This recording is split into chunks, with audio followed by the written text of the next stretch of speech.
invalidar todo o trabalho de Eusápia em torno da mediunidade de efeitos físicos. Os anos se dobraram e, cansada, já avançada idade, Eusápia viaja para essa imensidão, tarefa cumprida na terra, deixando aqui as marcas dos estudos que foram feitos graças à sua disponibilidade, à sua boa vontade, à sua capacidade mediúnica. Quem não tem essa capacidade mediúnica não se atreve a se deixar examinar por sábios do mundo inteiro. Ela se foi, mas em 1927 o Brasil conhecerá a saga de um jovem médium que conhecemos como Chico Xavier. Mas enquanto Chico Xavier começava seus passos no trabalho da mediunidade espírita, ou a mediunidade sob a luz do espiritismo, naturalmente que outros gênios da mediunidade se levantam na Europa. Ali mesmo, bem próximo à Itália, na velha França, o notável Dr. Charles Richer se valera da mediunidade de uma jovem senhora conhecida como Martha Béraud, e que também era chamada de Eva Curieri. Ele, que era um sábio, Prêmio Nobel de Fisiologia de 1913, naturalmente Richer se tornaria uma das figuras mais notáveis para examinar se a mediunidade era realidade ou não. Visitou Argel, possessão francesa à época, e na Vila Carmen travou contato com Martha Béraud, convidou-a para trabalhar com ele, se ela se predisporia a submeter-se às pesquisas, e ela o aceitou. Richer era mais acadêmico e tinha um terror de ser mal visto por seus colegas. Tomou todas as providências, mandou construir uma sala com uma única porta, sem janelas, apenas os respiradouros para entrar o ar. O mobiliário foi ele que escolheu, o mais simples: uma mesa, um armário, as cadeiras necessárias. Para ele, 3 sábios amigos seus, por ele convidados, e a médium, 5 pessoas. Ele era o primeiro que entrava na sala, porque tinha a chave, examinava tudo, fazia entrar os colegas, compunha com eles a mesa, fazia entrar a senhora Martha Béraud, depois de devidamente submetidas aos vexatórios exames da sua intimidade, depois dos vomitórios, era igualmente amarrada à cadeira de alto espaldar, amarrado seus braços, etc. E a reunião tinha começo. Os instrumentos musicais colocados sobre o armário saíam do lugar e começavam a ser entoados, a ser tocados, a ser manipulados, passando por sobre a cabeça dos sábios, e depois se recolocavam nos mesmos lugares. A médium evolava também dos orifícios faciais aquela substância que fora conhecida nos tempos de Eusápia Paladino. Richer travou contato com essa substância, examinou que algumas vezes era branco-leitosa, outras vezes era de um róseo leitoso, mas era uma substância viva. Ele pôde recolhê-la e fisiólogo examiná-la em laboratório e perceber que era uma substância que saía em grande parte do citoplasma da célula. Daí ele haver chamado de ectoplasma. Ecto, porque sai. Ecto é o prefixo grego que quer dizer para fora. Então, ectoplasma é um plasma que sai. É uma substância viva que sai do corpo das pessoas. E ele então havia descoberto que esse plasma de fato sai das células e chamou de ectoplasma. Examinou, Marta berrou ao longo de meses e meses. E quando a sessão estava no auge e essa substância ia desaparecendo no ar, passava-se a formar diante deles um homem. Ora começava dos pés para a cabeça, ora da cabeça para os pés, ora a formação começava do centro da barriga, completava para cima, completava para baixo. E o notável Richer ficava abismado, porque afinal de contas, quando ele contava, ele e os 3 amigos, a médium mais um homem de estatura mediana, barbas profundamente largas, cheias, a cabeleira recoberta pelo que fia, as roupas talares e listradas, e um cajado, um bordão, no qual aquele homem se apoiava, com olhos muito lúcidos e muito azuis. A pele parecia crestada pelo sol do deserto. E ele, o ser que se materializava diante deles, num francês arrastado, porque era árabe, dizia chamar-se Bienbois. E diante de Bienbois, Richer ficava pasmado. Era um ser humano, apertava-lhe as mãos e eram quentes, abraçava-o e sentia a pulsação do coração. Os olhos tinham vida. Richer contava de novo: 6 pessoas, contando com Bienbois. Tudo os seus companheiros anotavam e ele também. Mas ele queria tirar a teima. Se aquele ser que se corporificava no meio deles era ou não um ser humano, sem que os colegas soubessem. Richer preparou uma solução bioquímica de água de barita. E a água de barita é uma substância que no seu estado normal ela é incolor, como a água comum. Mas se for soprada pelo gás carbônico que sai dos pulmões, ela fica leitosa e produz um precipitado branco que vai para o fundo. Richer prepara essa solução.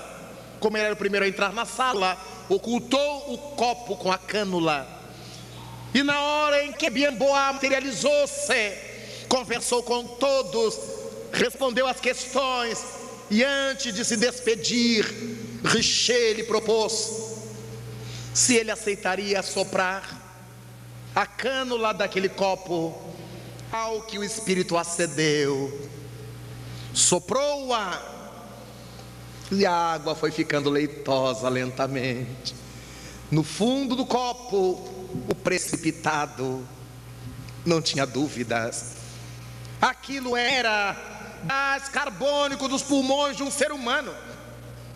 Richer, atormentado, foi compelido a declarar que era um ser humano. Bienbois. Os dias se passaram, concluída a pesquisa, longe de afirmar Richer a existência da mediunidade, ele pesquisava, mas não queria crer. ele estabeleceu que é a mente que provoca tudo isto. Criou o seu tratado de metapsíquica. É o psiquismo que engendra, é o psiquismo que monta todas as narrativas e descrições da pesquisa, nos dirigem o pensamento à mediunidade, mas ele estabelece que é o metapsiquismo, uma capacidade superior que a mente tem de plasmar essas coisas, de elaborar, e perdeu a grande chance de colaborar com o trabalho dos espíritos, do alto de sua ciência, com a respeitabilidade que merecia à época, afirmar a mediunidade, como fez na Inglaterra William Crookes, que é destacado pela Sociedade Britânica de Pesquisas Psíquicas, para examinar a questão. E depois de estudar por 3 anos consequentes a mediunidade de Florência Cook e as materializações de Annie Morgan, conhecida também como Kate King, o notável William Crookes escreve: eu não digo que isso é possível, eu afirmo que isso é verdade. Mesmo depois, com os colegas dizendo que ele havia perdido o juízo, ele não se intimidou, afirmou a mediunidade, escreveu sobre a mediunidade, fez-se fotografar ao lado do espírito materializado e penetrou o mundo espiritual com a glória da coragem de um acadêmico. Jacques Crookes era um dos mais festejados físico-químicos do século XIX. Mas Charles Richer penetra o mundo espiritual com a consciência de culpa, atormentado pela covardia de ter valorizado mais a sua posição do que a verdade. E é o irmão X, espírito, que se utiliza das mãos de Chico Xavier para narrar num dos seus livros sobre a desencarnação de Richer os gritos da consciência, porque octogenário, ele, atormentado por aquelas ideias que o perseguiam desde a Vila Carmen e de outras pesquisas que ele encetou, resolve afirmar a mediunidade. Escreve um romance para isso, A Grande Esperança, que pouca gente conheceu. Embora publicado em português, pouquíssima gente conhece, já esgotado.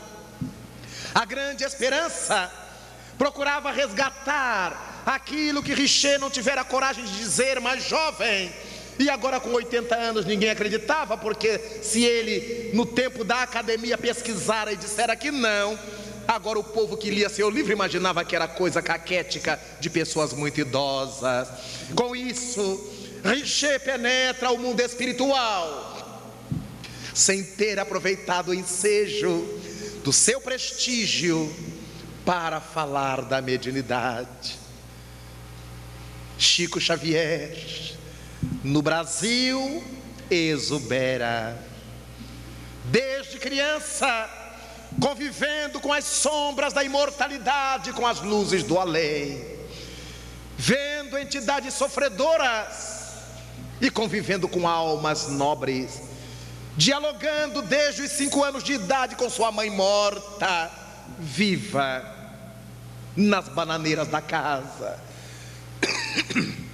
tendo ensejo de ser submetido à execração de uma educação desestruturadora por sua madrinha atormentada, e recebendo a inspiração, a orientação de sua mãe para que tivesse consciência, para que tivesse paciência. Desde criança, narrará Chico Xavier, ele se acostumou a fazer na escola as redações, a escrever o que a professora pedia. Mas antes dele começar a escrever, aparecia diante dele um homem que lhe ditava o que ele devia escrever, e ele era sempre o primeiro lugar da turma. Os poemas saíam-lhe sem que ele fizesse esforço, e na juventude publicou-os com seu nome, ninguém assinava. Tudo isso Chico Xavier irá dizer, porque aos 17 anos conhece a doutrina espírita através da família Perácio e suas sessões, e desde então Chico Xavier nunca mais abriu mão de servir a Jesus Cristo, de trabalhar pela causa do bem e entregar-se sem solução de continuidade. No último dia 2, fechou 92 anos de idade, 75 dedicados à mediunidade com Jesus. Mas no último dia 20 de abril, se estivesse encarnado, teria completado 113 anos, um médium notável que serviu à sombra durante todo o tempo, Adolfo Hitler. De 20 de abril, ele chegaria à Terra com um trabalho de autorrenovação, mas as vaidades humanas, o prestígio mentiroso do mundo, o orgulho, fizeram-no perder-se a agressão das trevas organizadas que caracteriza o processo obsessivo sobre as nossas consciências. Conseguiu louvor e lucro e vitória sobre a mente inexperta e vigilante de Adolfo Hitler. E desde aí o mundo conheceu os transes em que caía e que se debatia, e através de sua boca vozes desesperadas falavam, ameaçavam, gritavam, como dirão seus biógrafos. Ei-lo, voltando a si dos transes terríveis, que mais se assemelhavam a pesadelos diabólicos, para sair enlouquecido, para dar vazão àquilo que as inteligências do além lhe haviam colocado na mente. Todos nós que passamos a conhecer esses episódios, que conhecemos a mediunidade sob a ótica da doutrina dos espíritos, deveremos nos perguntar: por que é que eu sou médium? Para que eu sou médium? Como é que eu sou médium?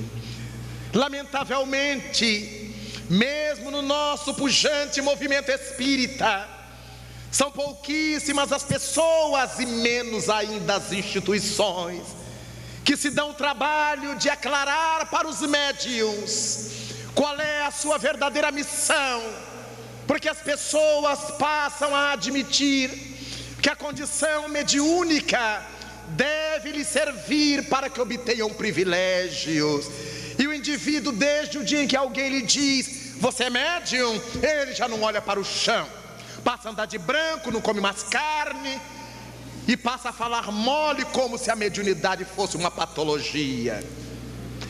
Muita gente vê alguém nervoso, tenso, irritado, é médium, como se isso fosse uma característica da mediunidade. Pessoas desequilibradas, nervosas, tensas, tem que ser médiums, porque há dirigentes em grande quantidade, tão orgulhosos, que não se deram o trabalho de estudar aquilo que vão mostrar que entendem e desentendem.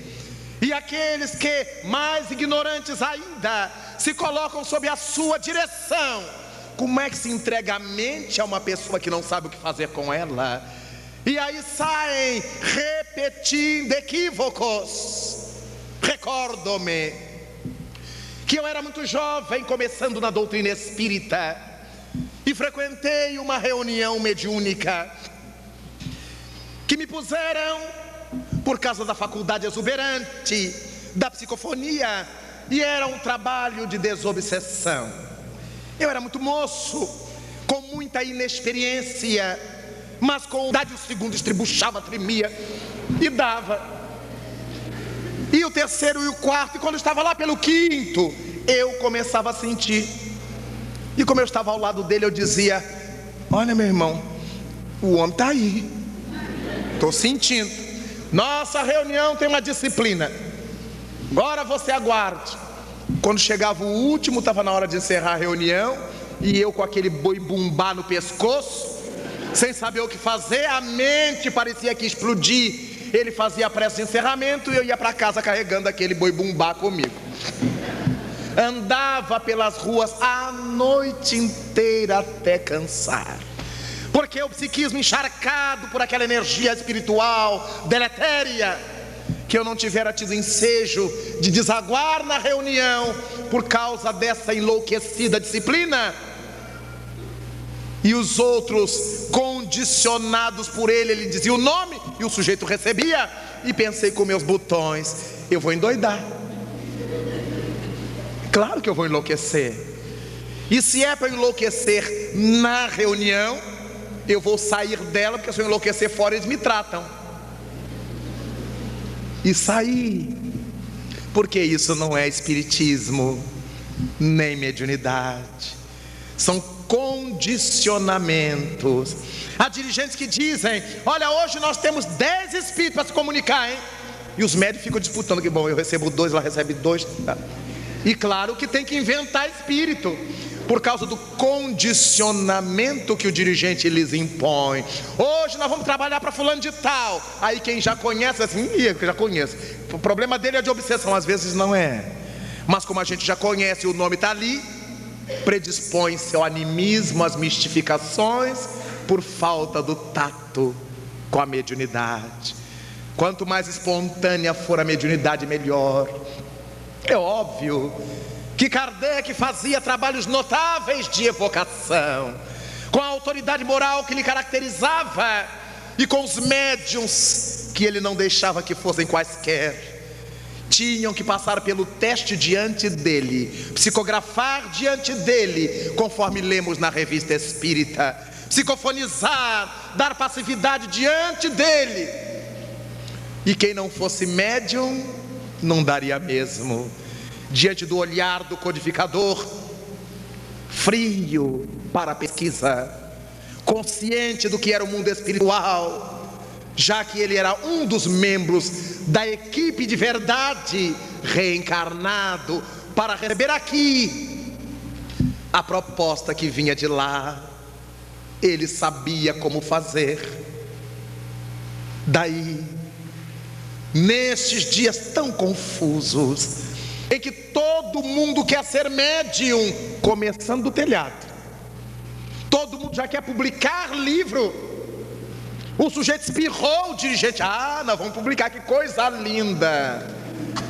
Ai, que maravilha, nós vamos publicar para nossa obra social. E começa a acontecer o que os senhores estão vendo: um lixo que barbariza a mediunidade séria, porque é o que o povo gosta, o que não dá trabalho ao miolo, o que é fútil, água com açúcar.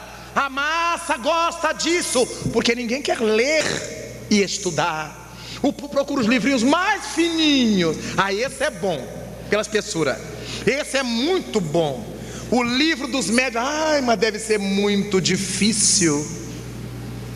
Nós costumamos analisar o livro fácil ou difícil pela sua espessura, não pelo seu conteúdo. Por que eu sou médium? Para que eu sou médium? O que é a mediunidade? Allan Kardec, em O Livro dos Médiuns, abrindo o capítulo com este nome, dos médiuns, assevera no item 159 que todo aquele que sente num grau qualquer a interferência dos espíritos, por essa razão é médium. Mas usualmente, diz ele, chamamos médiuns aqueles em quem a faculdade é ostensiva, tem uma frequência bastante razoável, o que exige uma constituição apropriada. Estabelece Allan Kardec dois conceitos de médium: um conceito genérico, um conceito específico. O conceito genérico é que todo aquele que sente num grau qualquer, há pessoas que sentem um arrepio do lado direito todo 31 de dezembro, na hora do foguetório, ai, estou sentindo vovó aqui. Há outros que sentem no dia do aniversário, na hora de cantar o parabéns, dos abraços, ai, eu sinto que minha avó está aqui, que meu pai está aqui, que meu irmão está aqui. De longe em longe. No critério genérico, são médiuns.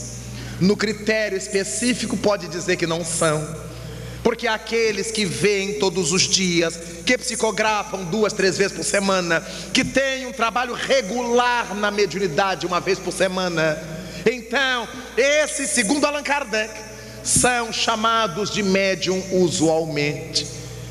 Se nós quisermos dizer todo mundo é médium, podemos dizer sem errar, estaremos dentro do conceito genérico, porque disse o codificador, avaliando quão difícil será encontrar pela terra quem nunca tenha sentido qualquer rudimento da mediunidade, podemos afirmar que todos somos médiums.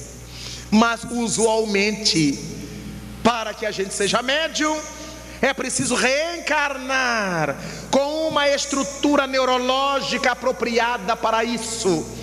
Daí haver pessoas que detestam ser médiums, que abominam a mediunidade, que saem procurando pelos centros espíritas quem lhes possa retirar isso, e vão para os terreiros para fechar o corpo. Uma senhora me procurou na nossa casa espírita em Niterói. Ai, meu irmão Raul, professor, eu vim aqui porque me disseram que o senhor é médium. Digo, me acusam às vezes, mas eu vim para o senhor fazer um favor para mim.